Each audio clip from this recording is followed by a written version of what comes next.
भाई सुन हो खाना भैया तू निराश टूटी न कबहू तोहर आके प्रभु जी के जे झुक जाला हो भाग उनकर भाई जग जाला हो आगे प्रभु जी के जे झुक जाला हो भाग उनकर भाई जग जाला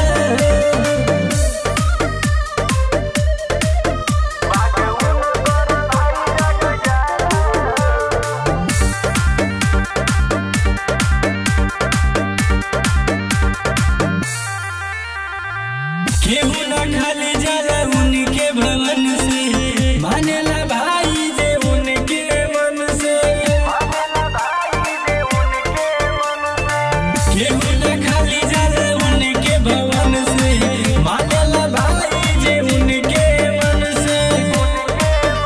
आके प्रभु जी के जे झुक जाला हो भाग उनकर भाई जग जाला हो आगे प्रभु जी के जे झुक जाला हो भाग उनकर भाई जग जाला